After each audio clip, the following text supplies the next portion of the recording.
हाँ जी, सत श्री अकाल बच्चों। अज असां मैथ्स का चैप्टर ट्रिग्नोमैट्री के बारे पढ़न जा रहे हैं। ट्रिग्नोमैट्री एक बच्चे इहो जी ब्रांच है मैथेमैटिक्स की जिहड़ी कि तुहाडी बहुत ही डेली लाइफ एग्जाम्पल्स दे विच तुसीं उहनूं यूज़ करते होवोगे। ट्रिग्नोमैट्री के बारे पढ़न तो पहला सानूं पहले उहदे मतलब दा क्लीयरेंस होनी चाहिए है कि ट्रिग्नोमैट्री है की। सो ट्रिग्नोमैट्री दो वर्ड्स ना बनिया, ट्रिग्नो प्लस मैट्री।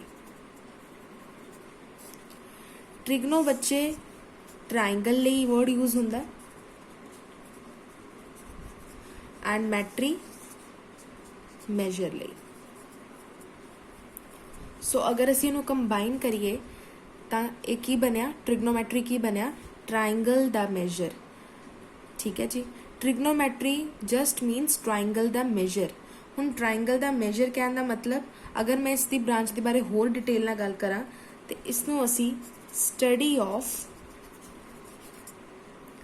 रिलेशनशिप बिटवीन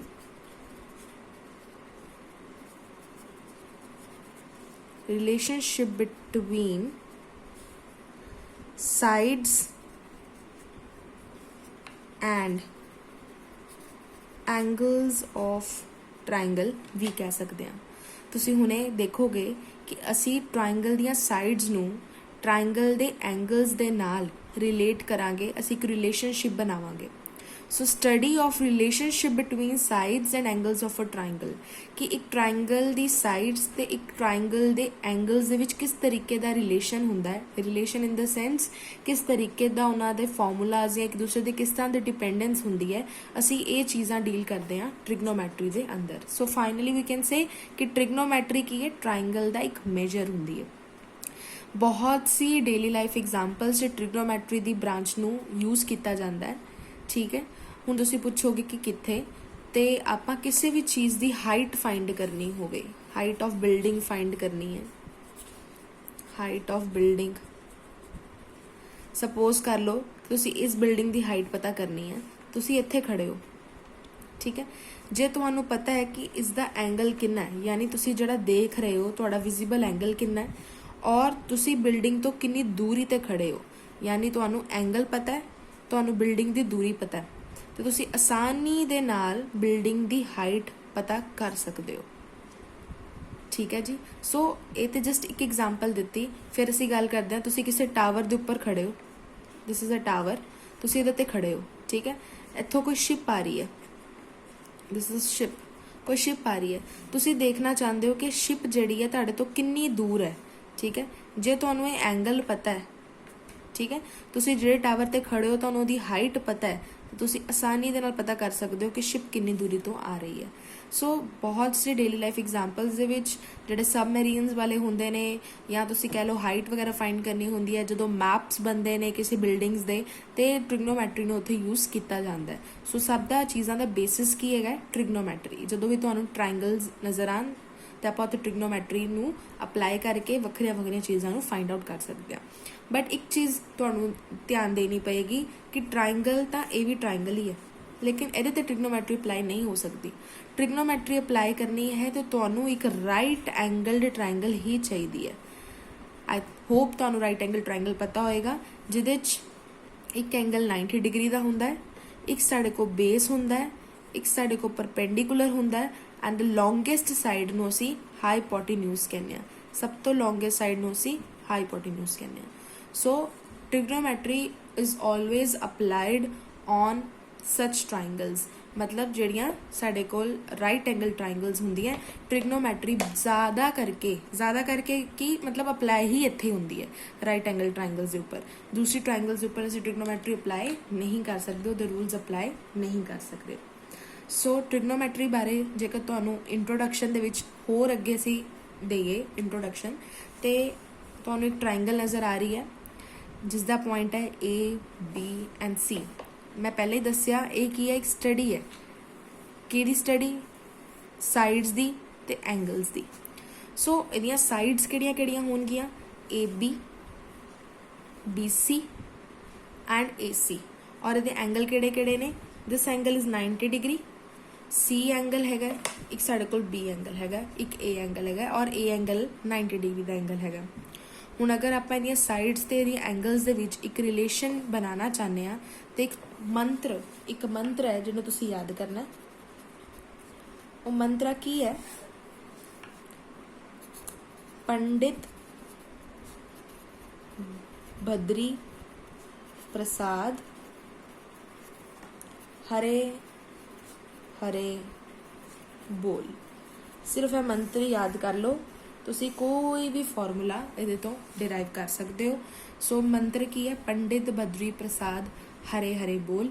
जल्दी तुहानूं इस बारे क्लीयरेंस होएगी कि मैं क्यों वर्ड यूज़ कर रही हाँ। हर एक चीज़ दे विच इंपॉर्टेंस है इस मंत्र की।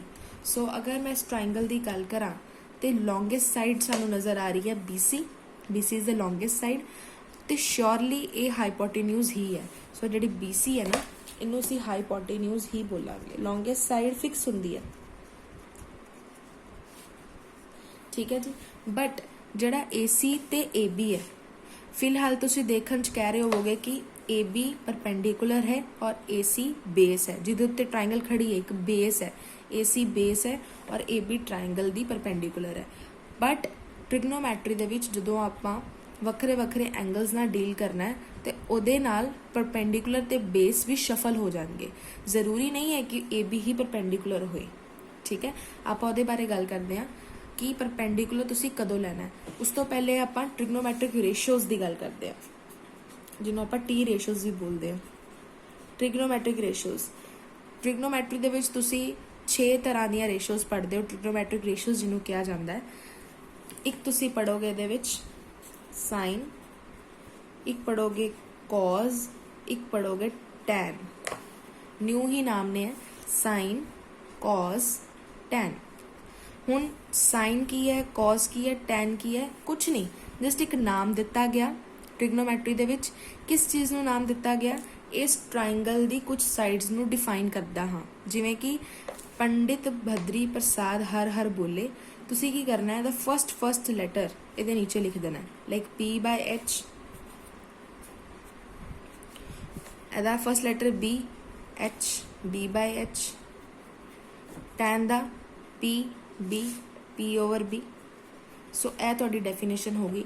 साइन की है? Perpendicular upon हाइपोटेन्यूज़।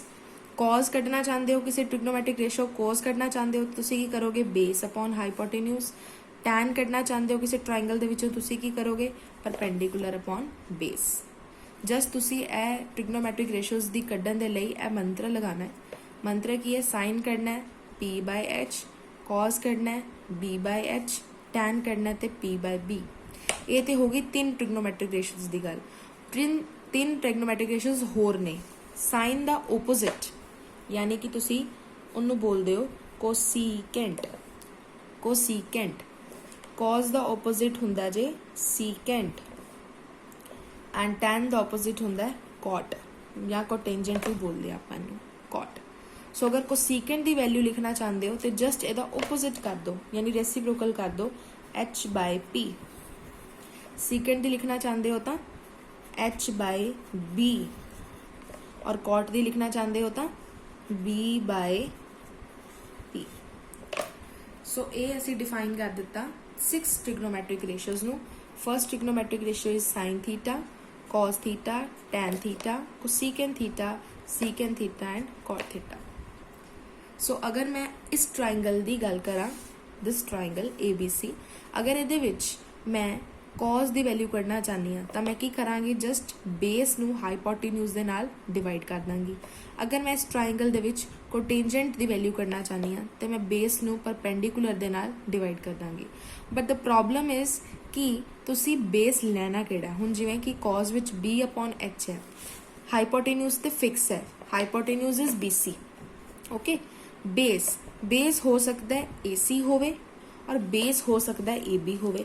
जे मैं अपनी फिगर नूं टिल्ट कर देवां तो बेस मेरा AB भी बन रहा है, और जे मैं फिगर नूं इस तरीके ना कर लवां तो बेस मेरा AC भी बन रहा है। हुण बेस या परपेंडिकुलर किहड़ा लेना है और डिपेंड करेगा एंगल दे उपर। फॉर एग्जाम्पल इसे ट्राइंगल की गल करते हैं। मान लो कि मैं साइन A की वैल्यू कढ़ना चाहनी हाँ cos C ਦੀ ਵੈਲਿਊ ਕੱਢਣਾ ਚਾਹਨੀ ਹਾਂ, cot C the value, and let's say tan A the value. ਠੀਕ ਹੈ ਜੀ। ਹੁਣ ਅਸੀਂ ਕੀ ਕਰਦੇ ਹਾਂ, ਸਾਈਨ A ਦੀ ਵੈਲਿਊ ਕੱਢਣੀ ਹੈ। ਸਾਈਨ A ਦੇ ਲਈ ਪਰਪੈਂਡੀਕੂਲਰ ਤਾਂ ਇਹੀ ਰਹੇਗਾ ਔਰ ਹਾਈਪੋਟੇਨਿਊਜ਼ ਤਾਂ ਇਹੀ ਰਹੇਗਾ, ਕਿਉਂਕਿ ਸਾਈਨ ਦਾ ਫਾਰਮੂਲਾ ਕੀ ਹੈ, P/H। ਸੋ ਸਾਈਨ A ਦੇ ਲਈ ਪਰਪੈਂਡੀਕੂਲਰ ਕੀ ਰਹੇਗਾ, AB, और हाइपोटेन्यूज का फिक्स है BC। हुन cos C हो गया, यानी एंगल चेंज हो गया। cos C दे लई C दे सामने देखना है तुसी, जिहड़ी C दे सामने साइड होएगी वो परपेंडिकुलर है। सो C दे सामने परपेंडिकुलर की आएगा, AB। ए हो जाएगा base, and hypotenuse is again fixed BC। Hypotenuse नूं तुसी नहीं चेंज करना, वो फिक्स रहिंदा है। cos दा फॉर्मूला की है, B/H। सो C दे लई बेस की लोगे AC और हाइपोटेन्यूज की लोगे BC। आगे चलते हैं, cot C। हुन cot C कढना है। cot दे विच की इन्वॉल्व है, B इन्वॉल्व है ते परपेंडिकुलर इन्वॉल्व है। C एंगल पिक किया, तुहानू की चाहिए, बेस चाहिए, परपेंडिकुलर चाहिए। C दे लई परपेंडिकुलर रहेगा उहदे सामने वाली साइड और बेस रहेगा AC। So we will write it as AC by AB। हुन tan A दे लई बेटा ए 90 डिग्री है ना ऑलरेडी, सो इट मीनस ए परपेंडिकुलर है तो ए बेस है। ठीक है जी। परपेंडिकुलर की रहेगा, ए दे सामने वाली तुसी परपेंडिकुलर नहीं लै सकते, ए दे सामने तो है ही हाइपोटेन्यूज ना, सिर्फ ए दो चीज़ां शिफ्ट होंदियां। ठीक है जी। सो tan A दी वैल्यू लिखनी है, tan हुंदा है perpendicular by base. So A angle is this, perpendicular for that is AB and base is AC। ठीक है। होर ट्रिग्नोमेट्रिक रेशियोज करते हैं। हुण मैं करन जा रही हाँ cos B और tan B। तुहानू डिफरेंस पता चलेगा। cos C दा आंसर तुसीं देख रहे हो, हुण cos B दा कढदे हैं। हुण जदों cos B करना है, B एंगल कित्थे है, B एंगल हैगा ए। B दे सामने किहड़ी साइड पै रही है, ए वाली। सो B दे सामने जिहड़ी साइड आ वो बन जाएगी परपेंडिकुलर, हाइपोटेन्यूज तो फिक्स ही है, तो फिर बेस किहड़ा हो जाएगा, ए वाला। B दे सामने वाली साइड परपेंडिकुलर, B दे इधर वाली साइड बेस और हाइपोटेन्यूज फिक्स रहेगा। मतलब ये दोनों शफल करते हैं। हुण cos B लेना है, B/H। cos B दे लई बेस की हैगा AB और cos B दे लई साडा हाइपोटेन्यूज तो फिक्स ही रहेगा BC। सो तुसीं देख रहे हो वैल्यू दे विच चेंज आ गया। ठीक है। सो एंगल बहुत ध्यान दे नाल देखना है, किहड़े एंगल दे लई तुसीं किहड़ा परपेंडिकुलर और किहड़े एंगल दे लई तुसीं किहड़ा बेस कंसीडर करोगे, हाइपोटेन्यूज फिक्स रहेगा। नैक्सट चलते हैं tan B दे वल। tan B दा फॉर्मूला बेसिकली की है, परपेंडिकुलर अपॉन बेस। हुण तुसीं एंगल किहड़ा पुछिया, तुहानू B पुछिया, तुसीं B एंगल ते गए, B दे सामने वाला परपेंडिकुलर और इधर वाला बेस, हाइपोटेन्यूज फिर फिक्स। सानू की चाहिए, P/B, परपेंडिकुलर हो जाएगा AC एंड बेस हो जाएगा AB। सो तुसीं देख रहे हो कि वैल्यू दे विच चेंज आ रहा, उल्ट हो गया बिल्कुल। सो इट मीनस एंगल का रोल बहुत ही इंपॉर्टेंट है, ध्यान देना। तुसीं जिहड़ा एंगल पूछेगा जिहदे ते 90 बन रहा है, उन्होंने तुसीं कुछ नहीं करना, उहदे लई परपेंडिकुलर यही है, उहदे लई बेस यही है। बट जिहदे ते 90 नहीं बन रहा, लाइक B एंड C, इहदे लई शफलिंग हुंदी है। जदों C एंगल पूछेगा तुहानू, उहदे ट्रिग्नोमेट्रिक रेशियो दे बारे पूछेगा, तो तुसीं परपेंडिकुलर लोगे उहदे सामने वाला और बेस लोगे इनू। जदों तुहानू B एंगल पूछा जाएगा, तुसीं परपेंडिकुलर लोगे उहदे सामने वाला और बेस लोगे इनू। इनू नोट कर लेने आ। एंगल दे सामने वाली साइड परपेंडिकुलर लेनी है। ठीक है जी। और इत्थे लिख लो, हाइपोटेन्यूज इज फिक्स्ड, उन्होंने नहीं चेंज करना, तुसी वो फिक्स होंदा साडा। ठीक है जी। सो इत्थों तक असी की पढ़िया, ट्रिग्नोमैट्री हुंदी की है, ਇਹਨੂੰ ਆਪਾਂ ਕਿੱਥੇ ਕਿੱਥੇ ਯੂਜ਼ ਕਰਦੇ ਹਾਂ ਡੇਲੀ ਲਾਈਫ ਦੇ ਵਿੱਚ। ਮੰਤਰ ਕੀ ਹੈ ਟ੍ਰਿਗਨੋਮੈਟਰੀ ਕਰਨ ਦਾ? ਪੰਡਿਤ ਭਦਰੀ ਪ੍ਰਸਾਦ ਹਰੇ ਹਰੇ ਬੋਲ। ਸੋ ਇੱਥੇ ਮੈਂ ਲਿਖਿਆ ਪੰਡਿਤ ਭਦਰੀ ਪ੍ਰਸਾਦ ਹਰੇ ਹਰੇ ਬੋਲ। ਸੋ ਸਾਈਨ ਕਾਸ ਟੈਨ ਦੀ ਵੈਲਿਊਜ਼ ਤੁਸੀਂ ਲਿਖ ਲੈਣੀ ਹੈ। ਉਹਦੇ ਤੋਂ ਰੈਸੀਪ੍ਰੋਕਲ ਕਰਕੇ ਤੁਹਾਡੇ ਕੋਲ 3 ਟ੍ਰਿਗਨੋਮੈਟ੍ਰਿਕ ਰੇਸ਼ੀਓਜ਼ ਹੋਰ ਬਣ ਜਾਣਗੀਆਂ। ਟੋਟਲ ਸਾਡੇ ਕੋਲ 6 ਟ੍ਰਿਗਨੋਮੈਟ੍ਰਿਕ ਰੇਸ਼ੀਓਜ਼ ਨੇ, sine cos tan, cosecant, secant and cot। I hope ਇੱਥੇ ਤੱਕ ਤੁਹਾਨੂੰ ਕਲੀਅਰ ਹੈ।